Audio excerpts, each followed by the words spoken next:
ಕೋತಿ ಮತ್ತು ಹುಲಿರಾಯ ಕತೆ. ಒಂದು ದಟ್ಟವಾದ ಕಾಡಿನಲ್ಲಿ ಒಂದು ಚುರುಕಾದ ಕೋತಿಯೊಂದಿಗೆ ಈ ಕತೆ ಆರಂಭವಾಗುತ್ತದೆ. ಈ ಕೋತಿಯ ಹೆಸರು ಚಿಮ್ಮಿ.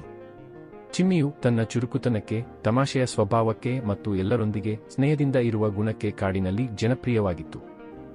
ಆದರೆ ಚಿಮ್ಮಿಯ ಒಂದು ದೊಡ್ಡ ಕೆಟ್ಟ ಚಟವೆಂದರೆ ಅದು ತುಂಬಾ ಜಾಣತನದಿಂದ ಇತರ ಪ್ರಾಣಿಗಳನ್ನು ಕೀಟಲೆ ಮಾಡುತ್ತಿತ್ತು. ಈ ಕೀಟಲೆಯಿಂದ ಕಾಡಿನ ಎಲ್ಲಾ ಪ್ರಾಣಿಗಳು ಬೇಸತ್ತಿದ್ದವು, ಆದರೆ ಯಾರೂ ಚಿಮ್ಮಿಯನ್ನು ಏನೂ ಮಾಡಲಾಗದೆ ತೊಂದರೆಯನ್ನು ಸಹಿಸಿಕೊಳ್ಳುತ್ತಿದ್ದವು. ಕಾಡಿನ ರಾಜನಾದ ಹುಲಿರಾಯ ಒಂದು ದೊಡ್ಡ, ಶಕ್ತಿಶಾಲಿ ಮತ್ತು ಗಂಭೀರವಾದ ಹುಲಿಯಾಗಿತ್ತು. ಹುಲಿರಾಯನಿಗೆ ಚಿಮ್ಮಿಯ ತುಂಟಾಟಗಳ ಬಗ್ಗೆ ತಿಳಿದಿತ್ತು, ಆದರೆ ಅದು ಚಿಮ್ಮಿಯ ಜಾಣತನವನ್ನು ಕಡೆಗಣಿಸಿತ್ತು. ಒಂದು ಸಣ್ಣ ಕೋತಿಯಿಂದ ನನಗೇನು ತೊಂದರೆಯಾಗಬಹುದು ಎಂದು ಹುಲಿರಾಯ ಯೋಚಿಸುತ್ತಿತ್ತು. ಆದರೆ ಒಂದು ದಿನ ಚಿಮ್ಮಿಯ ತುಂಟಾಟವು ಹುಲಿರಾಯನ ತಾಳ್ಮೆಯನ್ನು ಪರೀಕ್ಷಿಸಿತು. ಒಂದು ಬಿಸಿಲಿನ ಮಧ್ಯಾಹ್ನ ಹುಲಿರಾಯ ಒಂದು ದೊಡ್ಡ ಮರದ ನೆರಳಿನಲ್ಲಿ ವಿಶ್ರಾಂತಿ ಪಡೆಯುತ್ತಿತ್ತು. ಚಿಮ್ಮಿ ತನ್ನ ತುಂಟಾಟದ ಮನಸ್ಸಿನಿಂದ ಹುಲಿರಾಯನನ್ನು ಕೀಟಲೆ ಮಾಡಲು ಯೋಚಿಸಿತು. ಅದು ಮರದ ಕೊಂಬೆಯ ಮೇಲೆ ಕುಳಿತು ಕೆಲವು ಕಾಯಿಗಳನ್ನು ಎತ್ತಿಕೊಂಡು ಹುಲಿರಾಯನ ಮೇಲೆ ಎಸೆಯಿತು. ಕಾಯಿಗಳು ಹುಲಿರಾಯನ ತಲೆಯ ಮೇಲೆ ಬಿದ್ದಾಗ ಅದು ಕೋಪದಿಂದ ಎದ್ದು, ಯಾರದು ಈ ಧೈರ್ಯ ಎಂದು ಗರ್ಜಿಸಿತು. ಚಿಮ್ಮಿ ಮರದ ಕೊಂಬೆಯಿಂದ ಕಿರುಚಿಕೊಂಡು, ಓಂ ರಾಜನೇ, ಇದು ಕೇವಲ ಒಂದು ಆಟ.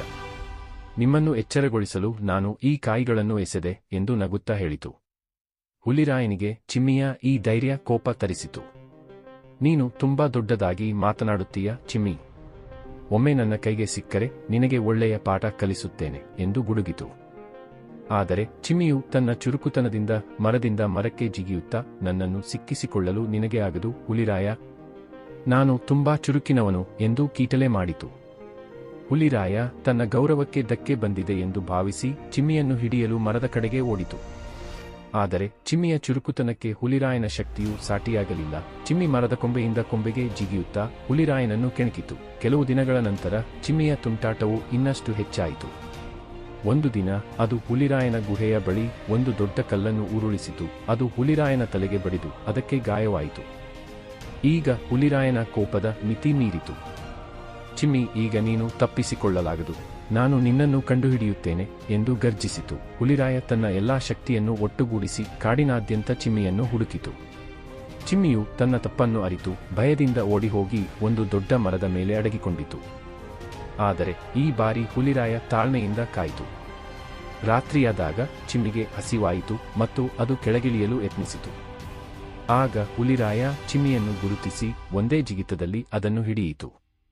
ಈಗ ಚಿಮ್ಮಿ, ನಿನ್ನ ತುಂಟಾಟದ ಫಲವನ್ನು ಅನುಭವಿಸು ಎಂದು ಹುಲಿರಾಯ ಗಂಭೀರವಾಗಿ ಹೇಳಿತು. ಚಿಮ್ಮಿ ಭಯದಿಂದ ನಡುಗುತ್ತಾ, ದಯವಿಟ್ಟು ರಾಜನೇ, ನನ್ನನ್ನು ಕ್ಷಮಿಸಿ. ನಾನು ಇನ್ನು ಮುಂದೆ ಯಾರನ್ನೂ ಕೀಟಲೆ ಮಾಡುವುದಿಲ್ಲ, ನನಗೆ ಒಂದು ಅವಕಾಶ ಕೊಡಿ ಎಂದು ಕೇಳಿಕೊಂಡಿತು. ಹುಲಿರಾಯ ಚಿಮ್ಮಿಯ ದೀನ ಸ್ವರವನ್ನು ಕೇಳಿ ಯೋಚಿಸಿತು. ನಿನ್ನ ಜಾಣತನವು ನಿನಗೆ ಶಿಕ್ಷೆಯಾಗಿದೆ ಚಿಮ್ಮಿ, ಆದರೆ ನಾನು ನಿನ್ನನ್ನು ಕ್ಷಮಿಸುತ್ತೇನೆ, ಒಂದು ಷರತ್ತಿನ ಮೇಲೆ. ನೀನು ಕಾಡಿನ ಎಲ್ಲಾ ಪ್ರಾಣಿಗಳ ಬಳಿ ಕ್ಷಮೆ ಕೇಳಬೇಕು ಮತ್ತು ಇನ್ನು ಮುಂದೆ ತುಂಟಾಟ ಮಾಡಬಾರದು ಎಂದು ಹೇಳಿತು. ಚಿಮ್ಮಿ ತನ್ನ ತಪ್ಪನ್ನು ಸರಿಪಡಿಸಿಕೊಳ್ಳಲು ಒಪ್ಪಿಕೊಂಡಿತು.